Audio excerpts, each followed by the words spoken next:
Ile tanyo bener, pamai tanyo bener, gure tanyo bener, ngak selamat dunia akhirat. Assalamualaikum warahmatullahi wabarakatuh.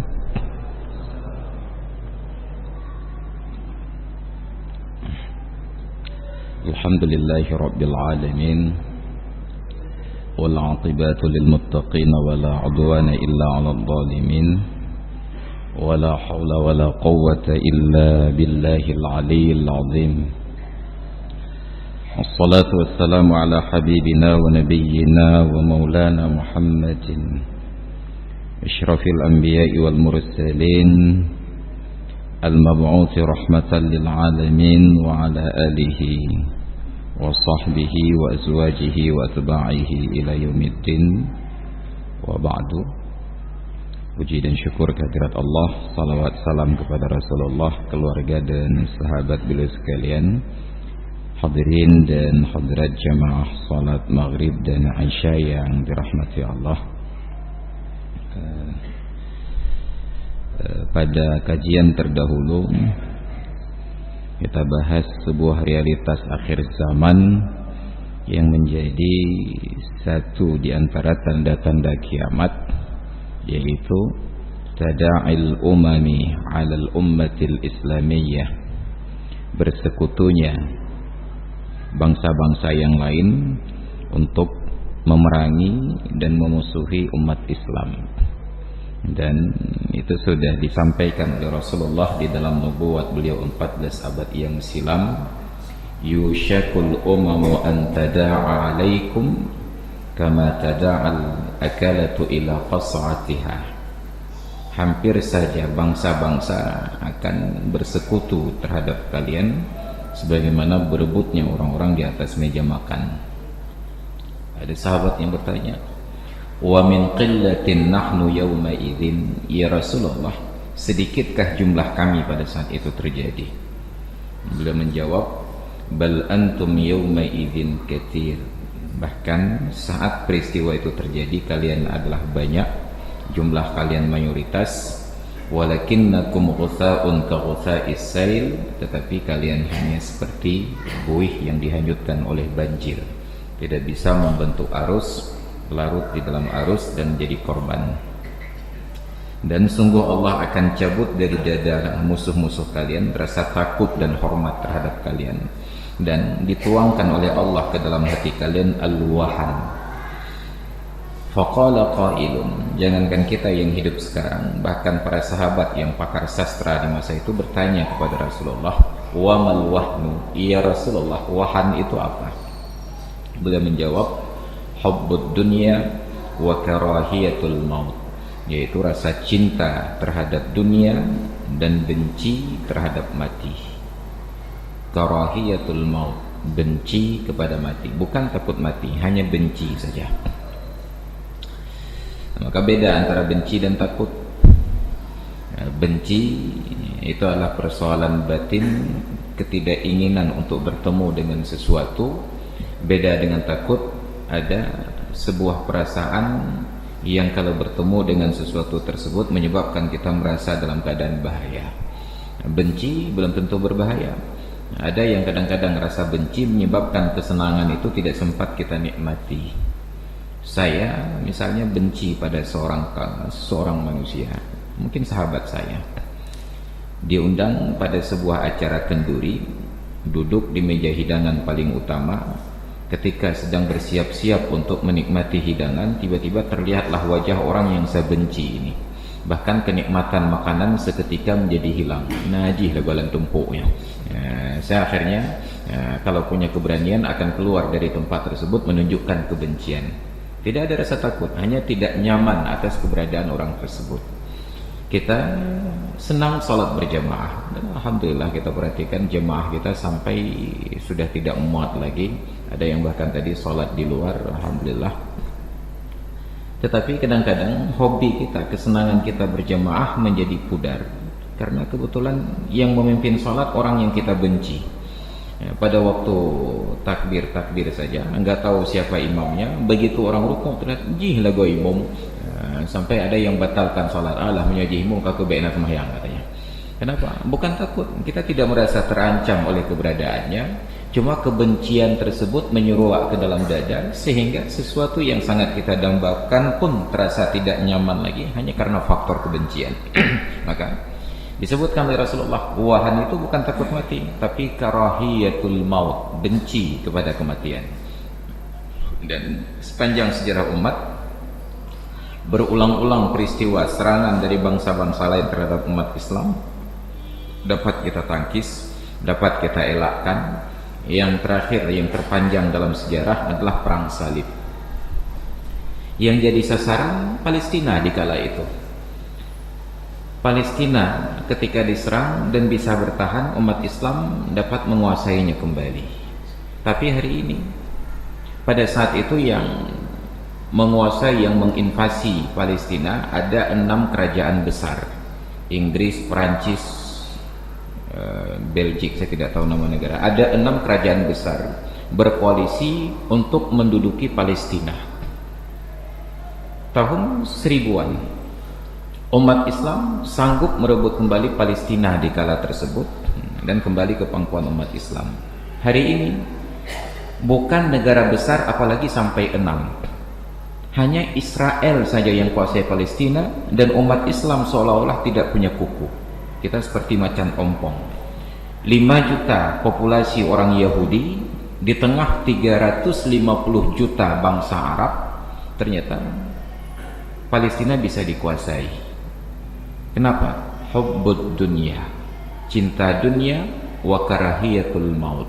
Bukan hanya Rasulullah yang menyampaikan, bahkan diulang lagi oleh Sayyidina Umar bin Khattab radhiyallahu anhu di malam ketika beliau sedang mensyukuri nikmat Allah atas sempatnya beliau menguasai Palestina dari tangan bangsa Romawi.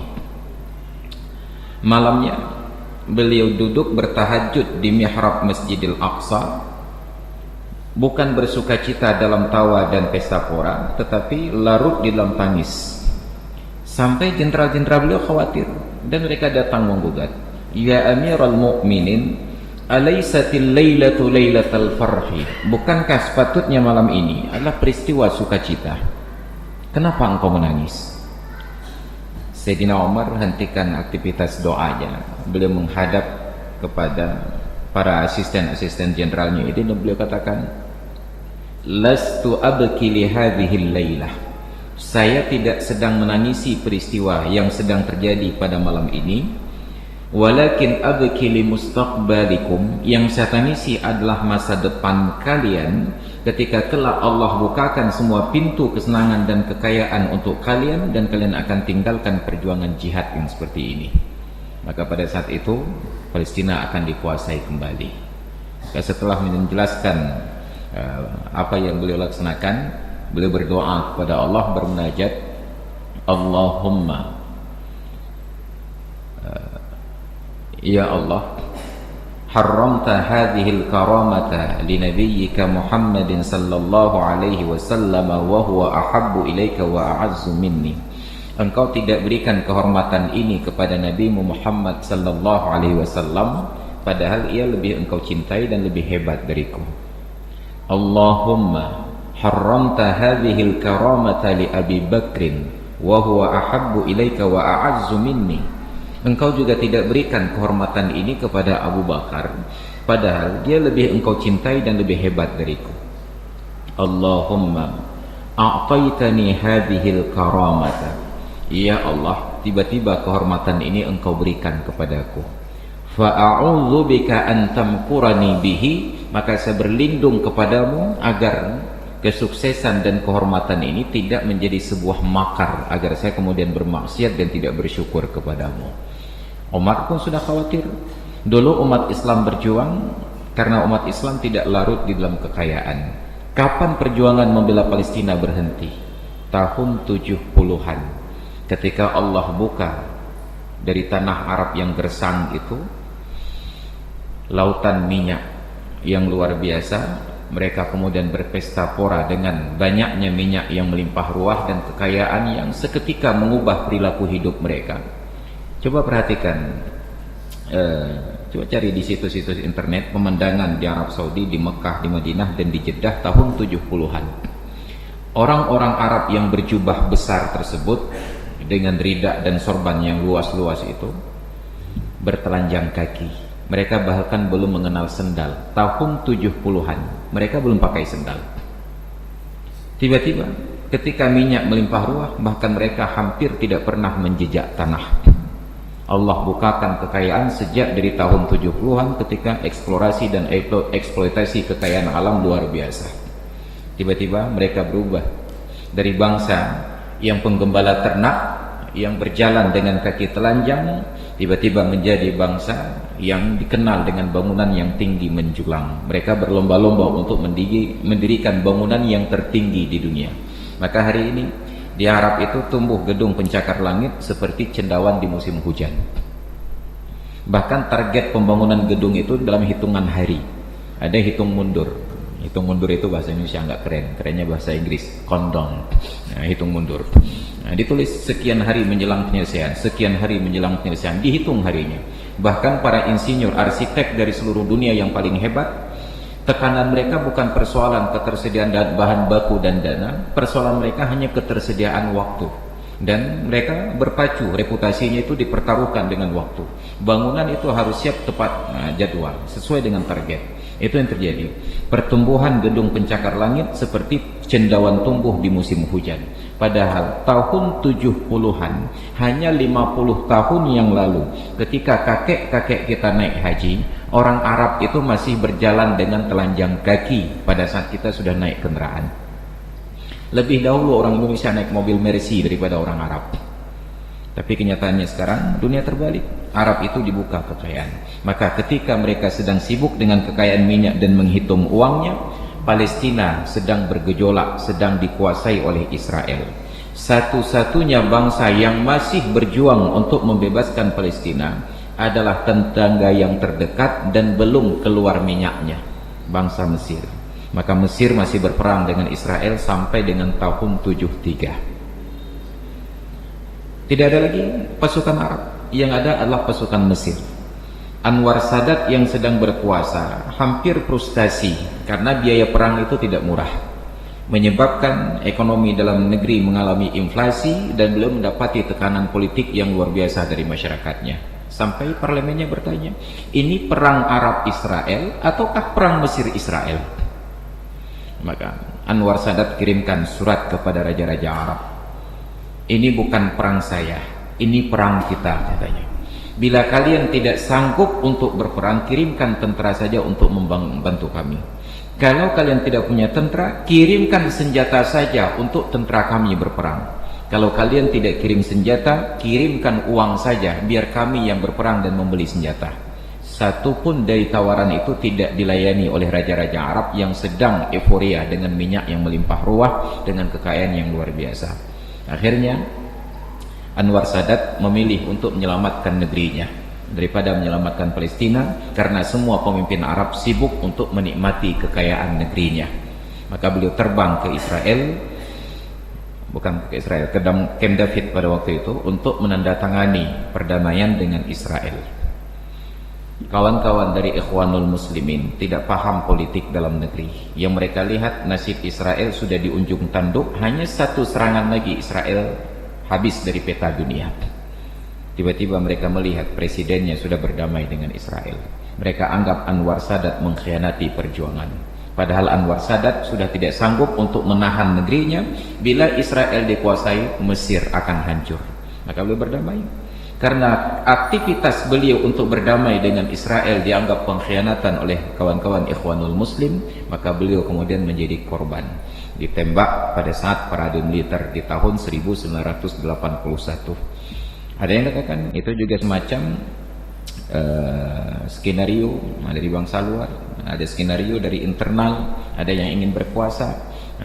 Tembakannya sangat tepat mengenai beliau saja, padahal ada banyak pasukan-pasukan yang lain, jenderal-jenderal yang di sekitarnya.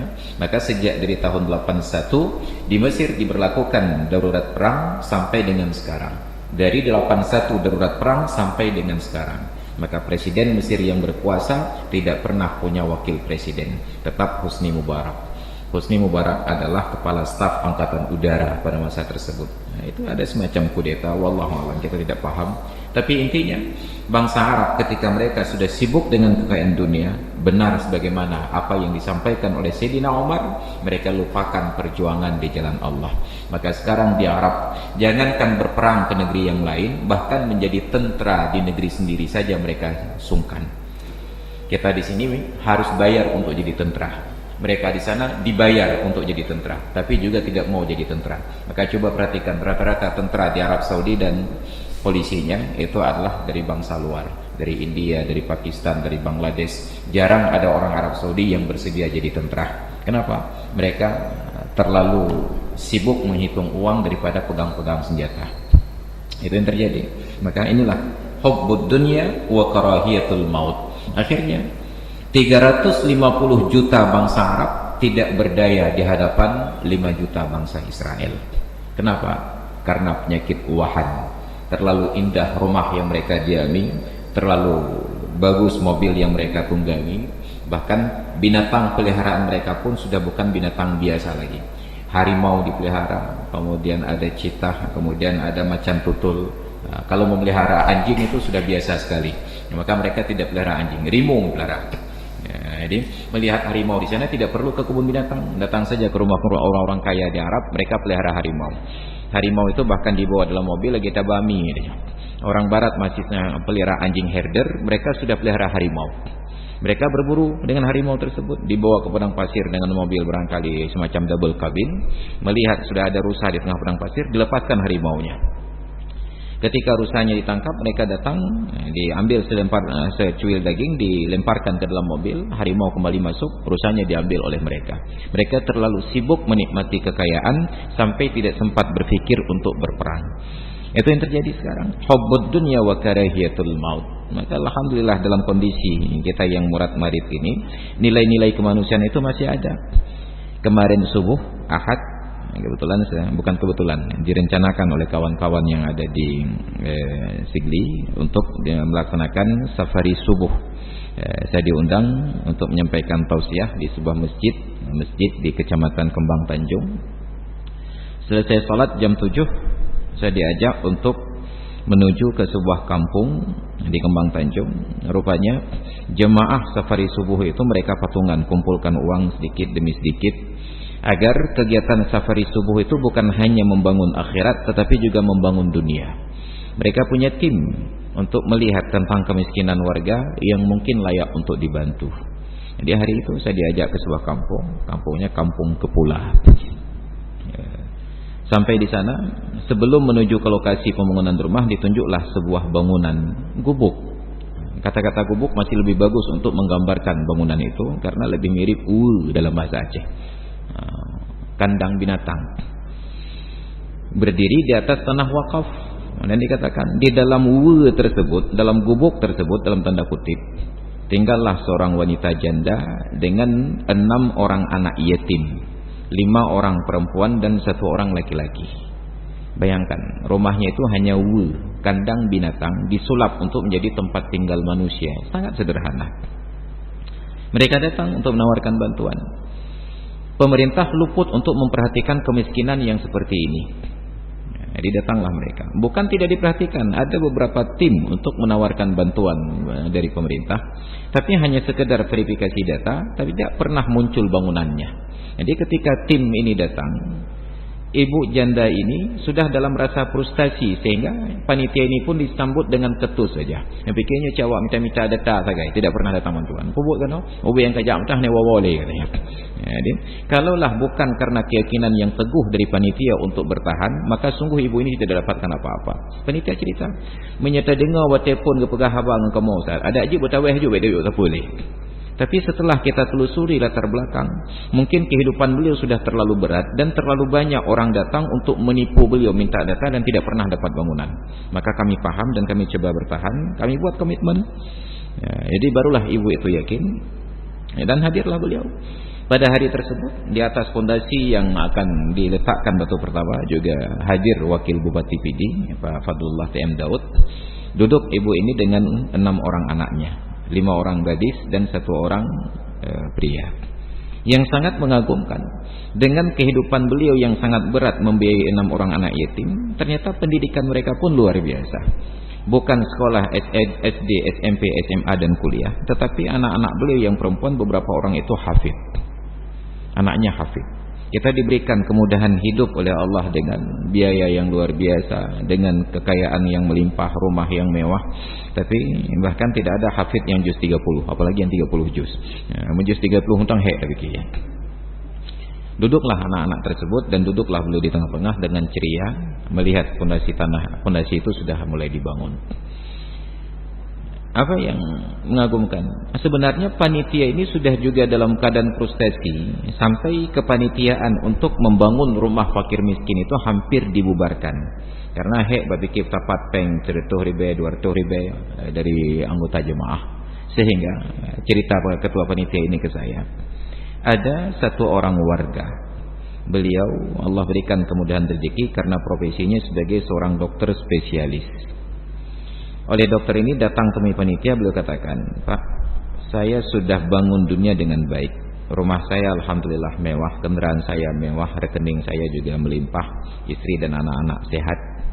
Tapi ketika saya ikut kegiatan safari subuh ini saya mulai berpikir, dunia sudah saya bangun, sedangkan jalan ke akhirat belum ada persiapan. Kalaupun saya tinggalkan rumah dan kekayaan ini, setelah saya meninggal hanya untuk diwarisi oleh anak dan istri saya. Syukur-syukur kalau istri saya sampai meninggal, jangan-jangan nanti dia kawin dengan pria yang lain, kau dah agam lain du irmohnya. Anak-anak saya syukur kalau mereka ambil kekayaan ini, terima warisan lalu beribadat kepada Allah, berbuat taat. Bagaimana kalau mereka manfaatkan untuk kemaksiatan? Maka saya juga ingin merintis jalan ke akhirat, membangun rumah di akhirat. Maka saya ingin sumbang pembangunan 1 unit rumah untuk seorang warga miskin. Beliau 1 orang saja membangun 1 unit rumah. Panitia ini katakan, "Pak, kami mau bangun rumah untuk 1 unit, tapi kami ingin standarnya itu Islami, bukan standar pemerintah." Standar pemerintah, coba perhatikan, semua perumahan yang dibangun sekarang itu hanya terdiri dari 2 kamar. Kamar suami dan istri, yang satu lagi kamar untuk anak. Dalam Islam seharusnya 1 rumah itu minimal 3 kamar. Kamar utama untuk suami dan istri dan 2 kamar, karena anak-anak ada yang laki-laki, ada yang perempuan. Sedangkan kita dirancang untuk kamar bencong, agaminan, inonginan. Terpisah, ada kamar laki-laki, ada kamar perempuan.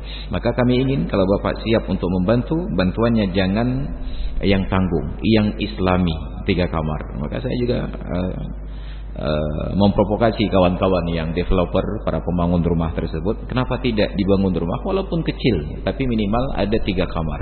Bila perlu dipersiapkan lagi kamar 1 lagi kalau suami dan istri ini bercerai. Masing-masing tidur di kamar terpisah, pisah ranjang. Tapi ternyata tidak, belum berjalan. Jadi katakanlah ubena rumahnya ube peluk keh itu. Jadi hanya 2 kamar. Beliau setuju. Maka saat kami datang, benar-benar tipe rumah tersebut lebih dari sekedar untuk layak huni, dan mereka bukan hanya ingin bangun rumah tapi lengkap dengan perabotannya. Ada lemari, ada ranjang, ada spring bed, kemudian juga ada kulkas berikut dengan kompor gasnya. Bukan hanya memberikan rumah kosong. Terlihatlah nikmat Allah. Jadi beliau dokter ini katakan, saya ingin bantu tapi saya tidak ingin dipublikasi, saya ingin karena Allah, jangan sebutkan nama saya. Oleh panitia yang menerima bantuan, mereka tidak ingin kebaikan itu sirna begitu saja tanpa dipublikasi. Maka disebutkan orang profesinya dengan tidak menyebutkan nama. Kita dapatkan bantuan 1 unit rumah dari seorang dokter spesialis, cuma belum minta agar namanya dirahasiakan. Yang diceritakan oleh panitia ini, jemaah-jemaah safari subuh tersebut ketika disebut nama seorang dokter spesialis, yang terbayang adalah pimpinan sebuah klinik yang sangat kaya, dokter spesialis. Tapi ternyata bukan beliau. Yang mereka bayangkan beliau. Maka datanglah berbondong-bondong jemaah masjid untuk mengucapkan selamat dan terima kasih. Terima kasih Pak karena tim bantu rumah fakir miskin. Jadi Bapak ini tersinggung, gebantuan seputar kalinya terima kasih. Gejak tu panitia, hanya saja provokasi lah nunggu. Panitia hanya tersenyum saja, katanya, Pak, terserah Anda. Kalau Anda ingin menikmati pujian kosong, maka lanjutkan. Tapi bila Anda tersinggung, maka silahkan bantu 1 unit rumah. Nah, agar itu sesuai dengan doa mereka. Nah, makanya untuk tingkat cara provokasi kan? Ada orang-orang yang sudah mulai berpikir tentang akhiratnya ketika kita masih sibuk meluruskan dunia-dunia kita. Maka ini yang terjadi. Alhamdulillah, di Arab Saudi, orang-orang yang kaya tersebut, yang super kaya, sudah mulai berpikir tentang pembangunan akhirat. Maka ada seorang konglomerat, Sulaiman Ar-Rajahi, pimpinan Bank Ar-Rajahi di Arab Saudi. Itu bank yang paling keren, semacam BCA-nya di Indonesia. Itu bank yang paling hebat di Arab Saudi. Sulaiman Ar-Rajahi, beliau wakafkan sekian ratus ribu hektar kebun kurma untuk umat Islam. Hasilnya itu untuk umat Islam. Beliau wakafkan keuntungan bank itu semua untuk umat Islam. Beliau hanya ambil sedikit untuk biaya hidup. Ada keponakan dari Raja Abdullah, Raja Salman yang sedang berkuasa, Pangeran Walid bin Talal. Itu yang paling berpengaruh, salah satu dari 35 pria paling berpengaruh di dunia. Beliau sudah sumbangkan sekian ratus triliun untuk umat Islam.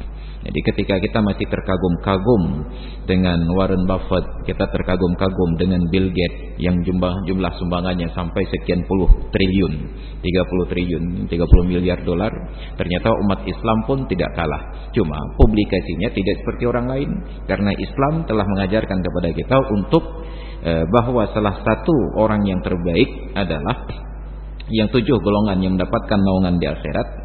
Sab'atun yudhilluhumullahu fi dhillihi yawma la dhilla illa dhilluh. Ada 7 golongan manusia yang Allah berikan naungan di akhirat ketika tidak ada pilihan naungan yang lain. Salah satunya rajulun anfaqa malahu biyaminihi fa akhfaha hatta la ta'lama shimaluhu ma anfaqat yaminuh. Seorang pria yang menginfakkan hartanya secara rahasia, dia sembunyikan sampai bahkan tangan kiri pun tidak tahu apa yang diberikan oleh tangan kanan. Mendapatkan naungan di akhirat.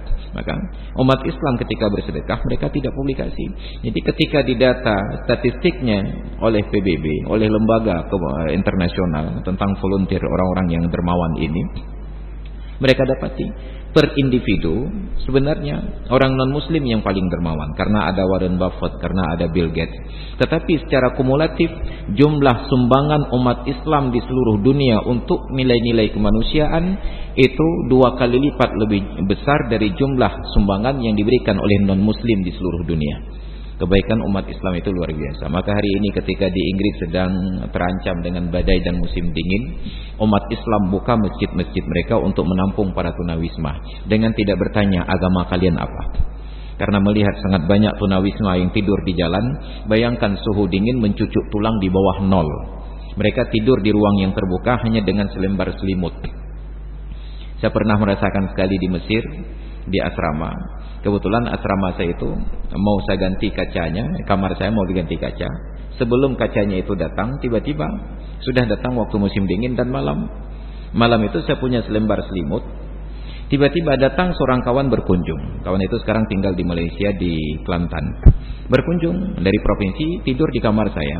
Malam itu saya sedang akan menghadapi ujian besok. Saya berikan selimut ke dia, saya tidak punya selimut.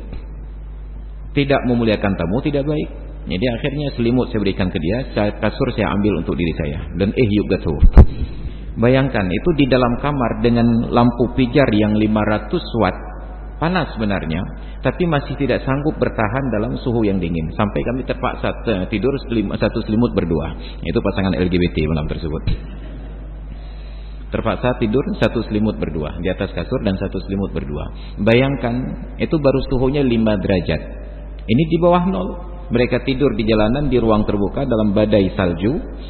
Tiba-tiba yang buka tempat adalah umat Islam. Masjid-masjid dibuka untuk menerima para tunawisma ini. Silahkan masuk ke masjid dan istirahatlah. Dan kemudian panitia masjid perintahkan kepada petugas-petugasnya, pastikan bahwa mesin pemanas itu berfungsi dengan baik dan pastikan mereka mendapatkan makanan dengan baik. Bukan hanya persoalan tempat bernaungnya, tetapi juga mesin pemanas, termasuklah makanan mereka, termasuk tempat mandi mereka, semua dilayani dengan baik oleh umat Islam. Itu yang menjadikan pertumbuhan Islam di Eropa dan di Inggris itu luar biasa. Kenapa? Mereka tidak melihat ada kedermawanan seperti ini di dalam agama-agama yang lain. Itu belum lagi kalau mereka datang ke Aceh. Kenapa di Aceh kendurinya hana priuro ya? Maulid itu secara teoritis sudah berakhir tanggal 10 Jumadil Akhir yang lalu.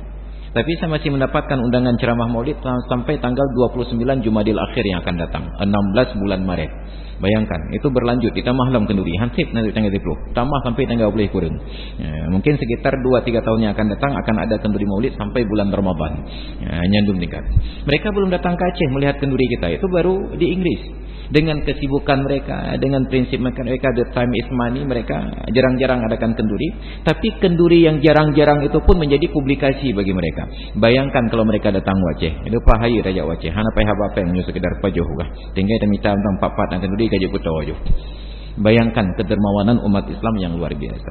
Ya, namun inilah penyakit wahan wa karahiyatul maut. Maka di dalam Islam supaya kita mulai beradaptasi agar hati kita menjadi lembut, perasaan kita menjadi baik, dianjurkan oleh Rasulullah agar sering-sering makan bersama dengan orang-orang miskin.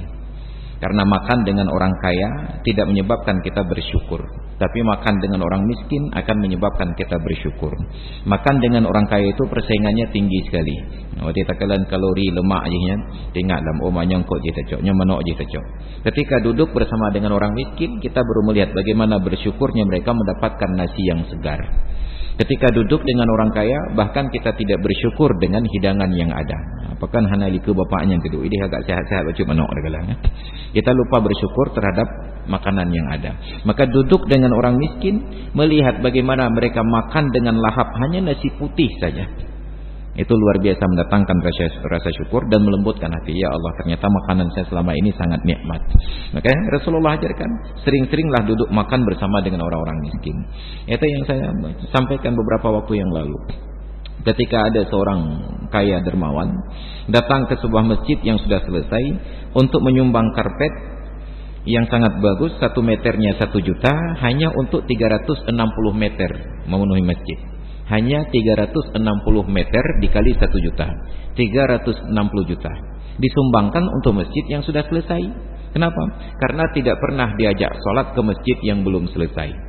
Di masjid ini seburuk-buruknya karpet, ubinnya sudah pakai granit. Di masjid tersebut ada masjid-masjid yang lain yang bahkan jemaahnya kalau tidak bawa sajadahnya sendiri dari rumah, duduk tasyahud itu tidak boleh berlama-lama. Kenapa? Ada banyak sekali benda-benda tajam di bawahnya itu. Kecuali untuk melatih bela diri agar kulit menjadi kasar sedikit. Seharusnya masjid-masjid itu lebih layak dibantu. 360 juta akan ada pembangunan bagaimana dindingnya bagus, jendelanya bagus. Maka kita disuruh untuk sering-sering berkunjung ke kampung-kampung, ke daerah-daerah yang mereka tidak pernah melihat kekayaan. Maka termasuklah tantangan untuk pembangunan rumah fakir miskin ini, ibu janda tadi. Kenapa tidak terjadi? Ada gugatan-gugatan. Ada orang lain yang merasa lebih berhak. Hanya karena melihat bahwa ibu ini terlihat hidupnya baik-baik saja. Padahal ada persoalan dalam kehidupan beliau. Beliau terlalu mementingkan pendidikan anak sampai tidak sempat berpikir lagi bagaimana gubuk itu menjadi lebih bagus. Maka cobalah sekali-kali berkunjung ke daerah-daerah untuk melihat kemiskinan agar kita bersyukur bahwa apa yang kita miliki sekarang sudah luar biasa sekali. Timbullah pertanyaan. Lalu apa yang menyebabkan umat Islam itu bisa diserang oleh musuh? Ternyata itu juga sudah disampaikan oleh Rasulullah 14 abad yang silam. Inna i'tisama hadhil ummati bidiniha wa wihdatiha hajizun yaqifu duna matami'i a'daiha. Sesungguhnya ketika umat ini berpegang teguh pada ajaran agama dan persatuannya, menjadi benteng yang kokoh untuk menahan keserakahan musuh. Kalaulah umat Islam bersatu, berpegang teguh pada ajaran agama, untuk bersatu dalam sebuah pemahaman tidak mungkin. Tapi izinkan saja masing-masing berpegang teguh pada konsep yang mereka setujui. Jangan saling mencela. Hanya sibuk dengan NU dengan Muhammadiyah empaki, tapi aswaja dengan Wahabi empaki, tapi sampai tidak sempat untuk berpikir tentang persatuan karena sibuk untuk merajut hal-hal yang tidak perlu ini. Famahma kana makrul a'da'i wa quwwatihim fa innahum la yanalu min hadhil ummah nailan idza kanat muttahidatan. Maka sehebat apapun musuh dan dahsyatnya kekuatan mereka tidak akan mampu untuk membenturkan umat ini, meruntuhkan umat ini apabila mereka bersatu. Maka dulu betapa 6 negara besar menyerang Palestina tapi bisa diusir oleh umat Islam. Sekarang hanya 1 negara kecil menjajah Palestina, bukan menguasai, menjajah Palestina, dan umat Islam tidak mampu mengusirnya. Maka dalam hadis yang diriwayatkan oleh Thauban bin Malik, Rasulullah sallallahu alaihi wasallam bersabda, "Wa inni sa'altu rabbi li ummati ayyahlikaha bi sanatin ammatin wa alla yusallita alaihim aduwan min siwa anfusihim fayastabiha baydatahum wa inna rabbi qal ya Muhammad inni idza qadaitu qada'an fa innahu la yurad." Aku meminta kepada Tuhanku untuk umatku agar mereka tidak dibinasakan dengan kemarau panjang. Jangan sampai umatku ini dibinasakan oleh Allah karena kemarau panjang. Maka tidak pernah dalam sejarah umat ini kita kemudian meninggal dunia dalam jumlah yang banyak karena kemarau panjang. Wa alla yusallata alaihim aduwan min siwa anfusihim, dan saya berdoa kepada Tuhanku agar tidak diberikan kewenangan, kekuasaan ke atas mereka seorang musuh selain dari diri mereka sendiri. Kalau musuh itu berkuasa, fayastabiha baydatuhum, maka akan menghancurkan generasi-generasi mereka. Baydah itu sebenarnya indung telur, dan itu yang terjadi sekarang. Umat Islam dibunuh bukan hanya yang dirasa ancaman sebagai musuh, bahkan janin di dalam rahim pun dianggap musuh sekarang. Baydatahum, bahkan baru berbentuk indung telur saja mereka sudah pasang target. 1 shot 2 kill, 1 tembakan 2 yang terbunuh. Ibu-ibu hamil yang disasar. Ibu hamil yang disasar. Kenapa? Karena ada janin di dalam rahimnya. Untuk menghemat peluru, 1 peluru bisa membunuh 2 jiwa. Rasulullah sudah sampaikan, wa fayastabiha baydatahum, maka mereka akan anggap mudah saja membunuh generasi mereka, bibit-bibit mereka. Induk telurnya sudah dibunuh. Wa inna rabbi qal, dan Tuhanku menjawab, ya Muhammad, inni idza qadaitu qada'an fa innahu la yurad. Bahwasanya aku apabila sudah menetapkan sebuah keputusan itu tidak bisa ditolak. Wa inni a'taitu li ummati wa inni a'taituka li ummatika alla uhlikahum bisanati 'ammatin. Dan sesungguhnya aku telah berikan kepadamu untuk umatmu bahwa aku tidak binasakan mereka dengan kelaparan yang panjang. Wa alla usallita alaihim aduwan min siwa anfusihim, dan saya tidak akan berikan kekuasaan ke atas mereka satu orang musuh selain dari diri mereka sendiri. Yastabiha baydatuhum, yang akan menghancurkan keturunan mereka. Walau ijtama alaihim min aqtariha, sekalipun mereka berkumpul dari berbagai penjuru bumi. Kalaupun semua musuh-musuh Islam berkumpul dari berbagai penjuru bumi untuk membinasakan umat Islam, saya tidak akan izinkan mereka, kata Allah. Hatta yakuna ba'duhum yahlika ba'dan, sampai umat Islam itu sebahagian mereka menghancurkan sebahagian yang lain. Wa yusbi ba'duhum ba'dan, dan sebahagian mereka menawan sebahagian yang lain. Tidak pernah sejarah sebuah negara Islam dikuasai oleh orang non-muslim sampai orang Islam itu berperang sesama mereka sendiri. Maka itu yang terjadi di Suriah sekarang. Itu yang terjadi di Irak sekarang. Irak tidak kalah oleh Amerika. Irak tidak dikalahkan oleh sekutu. Irak dihancurkan oleh seteru antara Partai Baath dengan Kurdi. Sebelum datang Amerika yang berkuasa Partai Baath, Saddam Hussein dari Sunni, Kurdi dari Syiah. Ketika Saddam Hussein berkuasa, Kurdi ditekan. Ketika Amerika kemudian tumbangkan Saddam Hussein dengan bantuan tangan Kurdi, orang Syiah diberikan kuasa. Nuri al-Maliki dari tokoh Syiah. Maka umat Islam hancur karena ada seteru antara mereka sendiri. Kenapa sulit untuk menyelesaikan persoalan di Suriah? Bukan karena Suriah diserang oleh Amerika ataupun diserang oleh Rusia. Karena di Suriah itu yang terjadi adalah antara Sunni dengan Syiahnya berperang. Dimanapun umat Islam akan hancur dari dalamnya sendiri ketika kita berperang sesama sendiri. Dan itu yang coba dilaksanakan di Indonesia. Umat Islam sesama umat Islam dibenturkan, termasuk kita di Aceh. Kita heboh oleh Aswaja dan Wahabi. Siapa Aswaja wallahu alam, yang Wahabi pun wallahu alam. Yang mengaku Aswaja belum tentu Aswaja, yang dituduh Wahabi belum tentu Wahabi. Pokoknya sudah ada Aswaja dan Wahabi. Siapa? Wallahu alam. Maka saya di kalangan Wahabi dituduh Aswaja, di kalangan Aswaja dituduh Wahabi. Jadi untuk mencari jalan tengah, saya buat partai baru, Aswabi. Semi Aswaja dan semi Wahabi. Kenapa? Enggak jelas identitasnya. Apa Wahabi? Wallahu alam. Asal sudah celana cingkrang kau Wahabi, asal sudah panjang jenggot kau Wahabi, asal hitam bakdo kau Wahabi. Bayangkan, kita disibukkan oleh peristiwa-peristiwa yang tidak perlu. Kita demo besar-besaran, ujung-ujungnya wallahu alam kita dibenturkan oleh musuh dengan sama kita. Ada perbedaan-perbedaan kecil, bukan sekarang, sejak dari ulama masa lalu, sejak dari zaman Rasulullah perbedaan itu sudah ada. Maka ketika Rasulullah dalam sebuah perjalanan, beliau katakan kepada prajurit pasukan dan sahabat-sahabatnya, la yusalliyanna ahadukumul asra illa fi Bani Quraidah. Jangan ada seorang pun di antara kalian melaksanakan salat asar kecuali di perkampungan Bani Quraidah. Perintah jelas dari Rasulullah, yang dengar jelas para sahabat. Tapi untuk sebuah statement yang sangat jelas seperti ini pun sahabat terpecah dua kelompok. Ada yang salat asar di jalan, ada yang salat asar di tempat tujuan. Kenapa? Masing-masing ada ijtihadnya. Karena sudah ada instruksi dari Rasulullah, la yusalliyanna ahadukumul asra illa fi Bani Quraidah. Jangan ada seorang pun di antara kalian salat asar kecuali di perkampungan Bani Quraidah. Ada yang memahami secara tekstual, ada yang memahami secara makna. Apa arti tekstual? Kalau belum sampai di perkampungan Bani Quraidah, apakah masih ada waktu asar ataupun sudah habis waktu asar? Jangan salat dulu kecuali di perkampungan tersebut. Ada kayak tibit baca kedih semayang.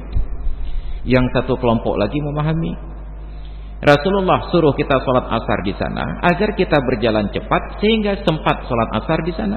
Tapi ketika kampung itu masih jauh dan salat asar hampir berlalu waktunya, mereka tidak ingin keluarkan salat asar dari waktunya. Mereka berhenti dan salat asar sebelum sampai di tujuan. Setelah kumpul di perkampungan tersebut, wakil dua kelompok datang temui Rasulullah bertanya, "Ya Rasulullah, karena kami pahami dari instruksimu tidak boleh salat asar kecuali di sini. Walaupun waktunya sudah berlalu, kami tidak salat asar kecuali setelah sampai di sini. Kami salat asar setelah maghrib."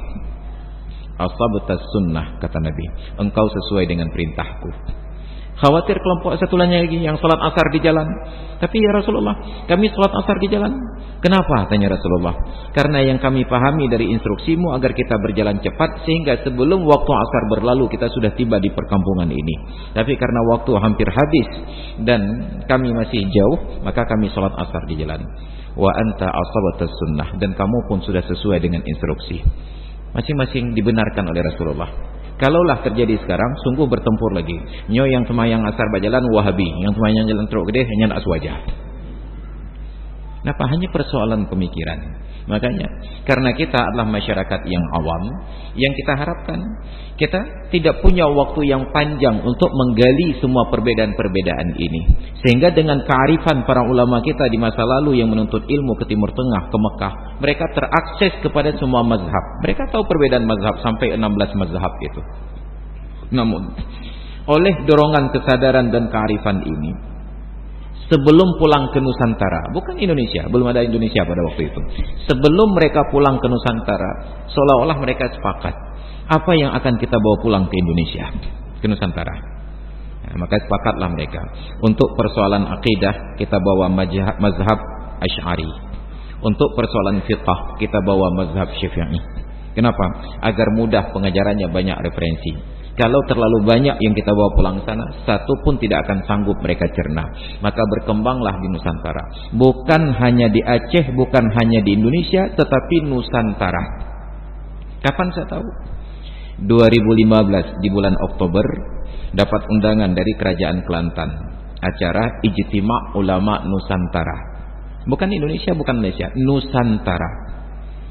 Datanglah hadir ke Kelantan di Kota Baru. Dari Aceh 5 orang.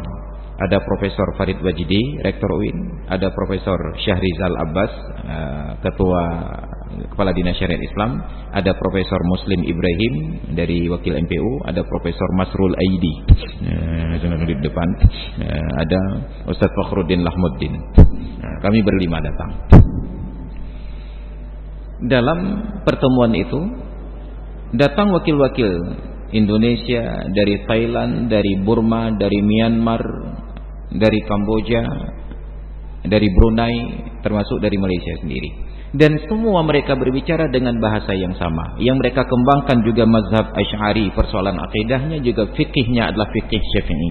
Tidak ada perbedaan. Baru saya tahu ternyata di Nusantara, bukan hanya di Indonesia. Karena dulu belum ada Indonesia, belum ada Malaysia. Semuanya adalah Nusantara. Baru pula saya tahu pada waktu itu bahwa Syekh Abdul Samad, bukan yang sekarang, Abdul Samad Al-Falimbani, yang karang, yang tulis kitab Sirus Salikin. Beliau itu ulama Palembang, Al-Falimbani. Tetapi ketika berjuang melawan penjajah, yang beliau bela bukan hanya Palembang, yang beliau perjuangkan bukan hanya Pulau Sumatera. Tapi ketika tahu bahwa orang Portugis dan Belanda masuk sampai ke Thailand, beliau gerakkan pasukannya untuk berjuang di Thailand. Kuburan beliau di hutan belantara Thailand. Kuburan beliau di tengah belantara Thailand. Bayangkan ulama di masa lalu berkembang. Maka kitab Sirus Salikin, kitab Sabilal Muhtadin itu dipelajari di Malaysia, dipelajari di Thailand, tapi tidak dipelajari di Aceh. Kalau dipelajari di Aceh agak kampungan sekali. Ini anehnya kita sekarang, meninggalkan warisan nenek moyang kita. Maka berkembang, mereka sepakat ajarkan. Tiba-tiba ada orang yang latah sekarang, baru 2 hari belajar di Mekah, 2 hari belajar di Madinah, 2 hari belajar di Mesir, pulang kemari membodoh-bodohi orang tua masa lalu. Yang cikai pengut dengan oleh ulama jamun. Rupaji nama zahapulan, nama zapulin. Ini namanya latah, dipuntung rumpok aki. Orang puntung tiba-tiba diberikan kaki, kerjanya hanya lompat-lompat saja, seolah-olah hanya dia yang punya kaki di dunia. Ulama kita sudah mempelajari, bahkan mereka menjadi mufti di Mekah. Mereka pulang kemari seolah-olah mereka orang bodoh, hanya satu mazhab saja diajar. Tapi kita yang hanya jadi murid saja, belajar di daftar isi kitabnya, pulang kemari seolah-olah kita seorang mujtahid. Maka ketika kemarin ribut-ribut antara komunitas guru-guru kita dari kalangan Dayah dengan sebuah institusi yang punya radio sendiri, Ma'had As-Sunnah itu yang ada di Lampenurut, hampir saja perang. Suatu hari saya datang ke Polresta untuk sebuah kegiatan, bertemu dengan Kasat Reskrimnya Pak Epiadi. Beliau tanya saya, Ustaz, sebenarnya apa yang terjadi sekarang? Nah, ini ada yang sesat, menyesatkan, ada yang kafir dan lain sebagainya. Saya jawab ke beliau, Pak, sebenarnya dua-duanya benar. Kita yang di Aceh yang mengaku diri Aswaja ini benar, mereka yang kita tuduh Wahabi itu pun benar. Masalahnya mereka salah tempat. Yang mereka ajarkan melalui radio As-Sunnah siaran 61, sekian itu benar, tidak ada yang salah, benar. Yang salah itu tempatnya. Kita di Aceh ini sangat mapan dengan mazhab Asy'ari, tiba-tiba ditawarkan konsep yang baru. Itu sama seperti sesatnya ketika mazhab Asy'ari kita buka radio di Arab Saudi, kita buka pengajian sifat 20. Itu juga akan menghadapi kontradiksi yang sama. Masalahnya, kenapa tidak mereka datang kemari memperkuat fondasi yang ada, toh yang ada ini pun tidak salah. Silahkan buka konsep yang baru, tapi untuk kalangan yang terbatas, bukan untuk orang awam. Yang dengar siaran radio itu 24 jam orang awam, yang bahkan konsepnya sendiri belum paham, tiba-tiba ditawarkan konsep orang lain. Jadi ibarat kita sekarang ini, ada seorang yang tidak ngerti apa-apa, tiba-tiba dapat durian runtuh, punya kekayaan, langsung ngejak tiap belau motor Avanza atau apa. Yang ketepu motornya, hidup nyalakan mesin, jalan. Tiba-tiba suatu hari diajak naik mobil Avanza orang lain. Kaget dia. Hei kak tak gua Avanza orang, padahal belum. Sahabat lagi you motor orang katanya. Tapi kenapa ada yang menyanyi, ada gambar-gambar tebik bukan lebih dah motor dan suum katanya.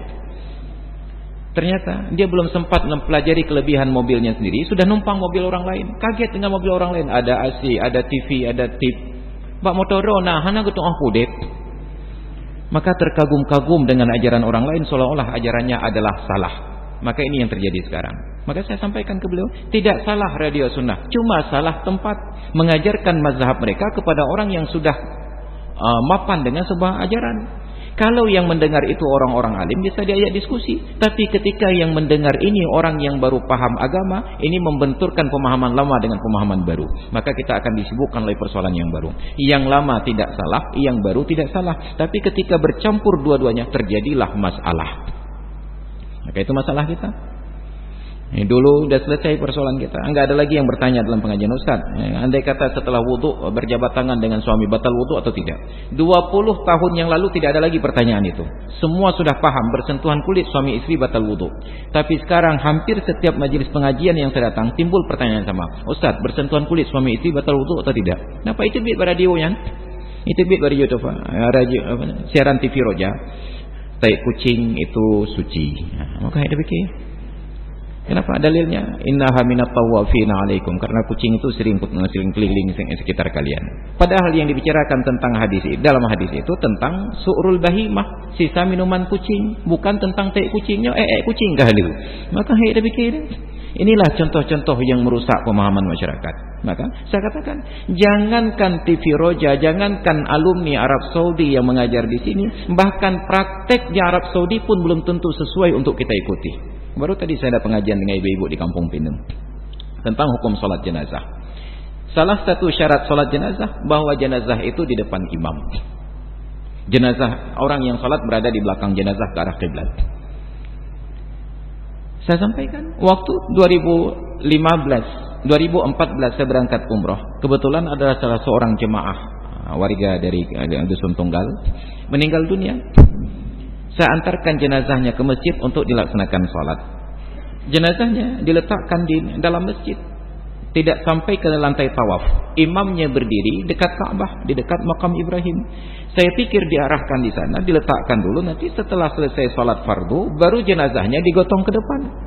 Ternyata bukan jenazah diantarkan ke depan, tetapi imamnya mundur ke belakang untuk memimpin sholat jenazah. Sedangkan orang jamaah yang akan ikut sholat jenazah ada di depan jenazahnya. Itu sholat jenazah. Lalu bagaimana kita sholat jenazah kalau jenazahnya di belakang kita? Itu bukan sholat jenazah, tetapi jenazah yang sedang sholat namanya. Baru haji kemarin timbul masalah lagi. Apa masalah? Seorang jemaah yang ikut manasik di tempat saya pulang cerita, Ustaz, satu hari saya tidak sempat ke masjid sholat, tapi saya nonton di TV tentang siaran langsung tayang sholat dari Masjidil Haram.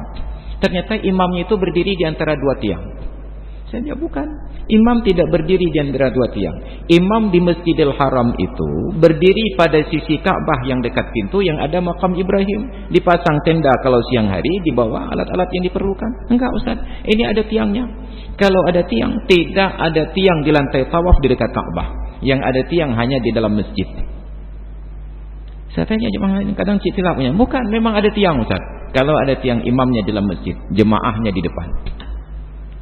Ternyata masalah itu juga sampai ke orang tua saya, dan beliau datang temui mufti Arab Saudi, Syekh Ali Syekh. Apa yang terjadi? Bahkan muftinya pun kaget. Tidak sah salat berjamaah apabila makmum posisinya ada di hadapan imam pada sisi yang sama dari Ka'bah. Muftinya tidak tahu. Kenapa tidak tahu? Karena mufti Arab Saudi itu tunanetra.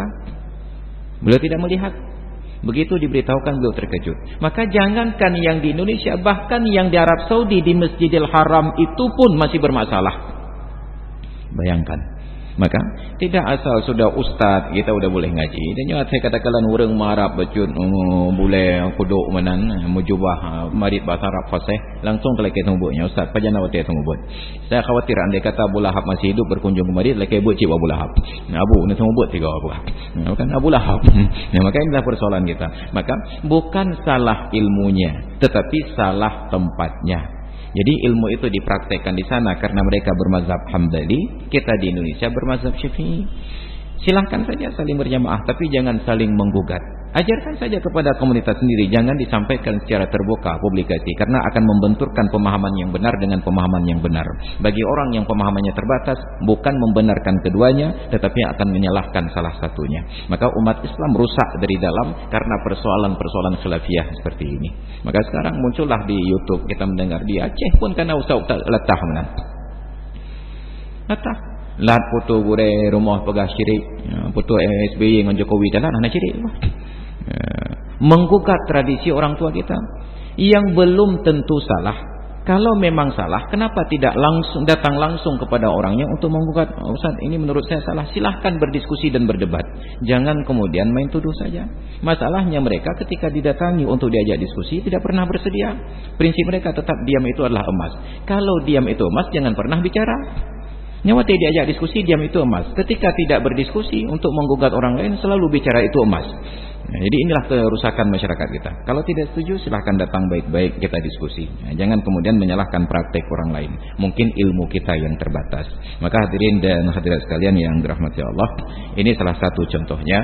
Maka kita sangat berharap apapun yang kita terima, kita verifikasi, tanya dulu benar atau salah. Mungkin pemahaman kita yang terbatas, tidak sampai, tanyakan lebih jauh. Jangan salahkan secara tiba-tiba. Sehingga di dalam kitab Mantiq oleh Ahmad Damanhuri membuat bait syair, wa aslihil fasada bit ta'ammuli wa imbadi hatam fala tubaddili. Perbaikilah sebuah kesalahan dengan hati-hati. Kalau hanya kebetulan, maka jangan engkau ganti. Jadi ketika melihat orang salah pada praktek ibadat, hati-hati. Jangan langsung digugat. Kalau hanya kebetulan, jangan engkau ganti. Teliti dulu, kenapa anda beribadat begini? Kenapa begini? Maka saya perhatikan kawan-kawan di Mesir. Karena menganggap bahwa kita dari non-Arab itu pemahaman agamanya rendah sekali. Setiap praktek ibadat yang kita berbeda dengan mereka, setelah selesai salat akan ditanya, kenapa tadi kamu berdiri tangannya begini? Mereka bertanya.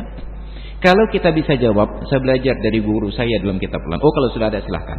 Kalau sudah ada kitabnya silahkan. Tapi kalau kita tidak bisa jawab, kenapa kamu berdiri begini? Kita tidak bisa jawab. Mereka akan ajarkan. Dalam hadis Rasulullah, orang yang sholat berdirinya itu begini. Jadi hati-hati ketika memperbaiki kesalahan. Kalau hanya kebetulan, maka jangan engkau ganti. Wa aslihil fasada bit ta'ammuli wa imbadi hatam fala tubaddili. Dihadirin dan hadirat kalian yang dirahmati Allah, karena waktu pula sudah berkumandang azan Isya. Mungkin bagi sebagian orang ini juga sudah salah. Kayak Bang Isya tentang ceramah itu goceh ini di ngobang aku. Nah, itu pun masih salah. Maka bagi yang menganggap salah, silakan nanti setelah selesai pengajian kita diskusi. Ini hadirin dan hadirat sekalian yang dirahmati Allah. Demikian dari saya. Mungkin ada hal-hal yang ingin didiskusikan, ditanyakan, saya persilakan dengan silakan. Ilmu tanyo benar, amai tanyo benar, gure tanyo benar, ngak selamat dunia akhirat. Ilmu tanyo benar, amai tanyo benar, gure tanyo benar, ngak selamat dunia akhirat.